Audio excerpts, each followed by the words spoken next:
কুষ্টিয়ার ইসলামী বিশ্ববিদ্যালয় printing press বন্ধ রয়েছে প্রায় ৬ বছর।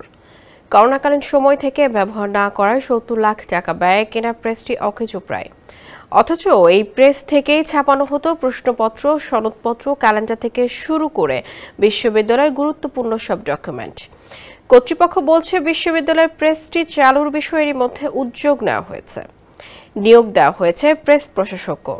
কুষ্টিয়া প্রতিনিধি শরীফ বিশ্বাসের প্রতিবেদন, জানাচ্ছেন রাজীব বিশ্বাস। ১৯৯৯ সালে ৭০ লাখ টাকা ব্যয়ে জার্মানির তৈরি হিডেলবার্গ প্রিন্টিং প্রেস কেনা হয়, যা ওই সময়ের অত্যাধুনিক। এই প্রেস থেকেই ছাপানো হতো বিশ্ববিদ্যালয়ের ভর্তি পরীক্ষার প্রশ্নপত্র, সনদপত্র, ক্যালেন্ডার সহ গুরুত্বপূর্ণ সব ডকুমেন্ট। ভিশনের ফুলঝুরি মেগা অফারে ফ্রিজ কিনলেই পাচ্ছেন ১৬ পিসের আকর্ষণীয় গিফট বক্স একদম ফ্রি। কিন্তু করোনাকালীন সময়ে প্রায় ২ বছর প্রেসটিতে কোনো স্পর্শ না পড়ায় বিকল হয়ে যায় অনেক যন্ত্রাংশ। সেই থেকে অচল প্রেসটি। বর্তমানে প্রেসটি অকেজো হয়ে পড়ায় বিশ্ববিদ্যালয়ের গুরুত্বপূর্ণ সব ডকুমেন্ট ছাপানো হয় বাইরে থেকে কোটেশনের মাধ্যমে। ফলে প্রতি বছর প্রায় ১০ থেকে ১২ লাখ টাকা অতিরিক্ত খরচ হয় ছাপানোর পেছনে। সব থেকে বড় বিষয়, বাইরে থেকে গুরুত্বপূর্ণ ওইসব ডকুমেন্ট ছাপানোর কারণে নিরাপত্তা ঝুঁকিও বেড়েছে, যা উদ্বেগের বিষয় বলে মত শিক্ষার্থীদের। করোনাকালীন সময় থেকে প্রেসটা বন্ধ হয়ে গেছে, তো তারপর থেকে যত সম্ভব ইসলামী বিশ্ববিদ্যালয়ের যাবতীয় কাগজপত্র, যেমন হচ্ছে প্রশ্নপত্র বা গোপন নথি, ওইগুলো হয়তো বাইরে থেকে টেন্ডারের মাধ্যমে ছাপানো হয়।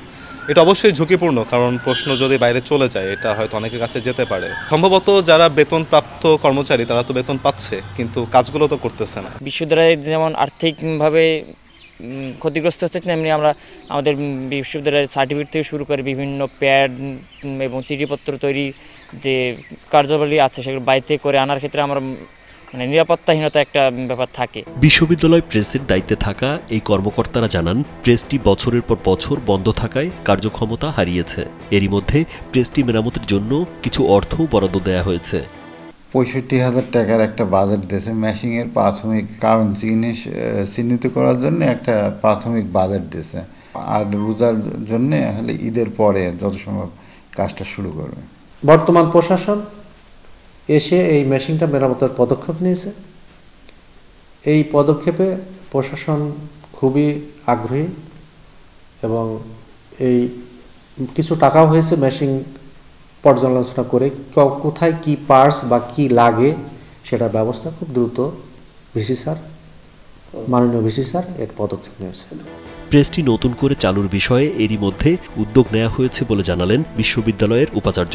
জানান, প্রেস প্রশাসক নিয়োগের পাশাপাশি একটি কমিটিও গঠন করা হয়েছে। প্রেসের একজন ডিরেক্টরও আমি নিয়োগ দিয়েছি নিয়োগ দিয়ে তার সাথে আলাপ করেছি যে বর্তমান প্রেসের কি অবস্থা এবং প্রেসের যে মেশিন, এই মেশিনটাও আছে কিন্তু সেটা একটু রিপেয়ারের, সেটাকে অপারেশনে আনতে হলে রিপেয়ারের দরকার একটা টিমকে নিয়ে এসেছিল আমার সাথে আলোচনা করার জন্যে তারা, এবং রিপেয়ারের জন্য মনে হয় আমার কাছে একটা অনুমোদনের জন্য বলেছিল। আমি রিপেয়ার করার জন্য একটা পারমিশনও দিয়েছিলাম।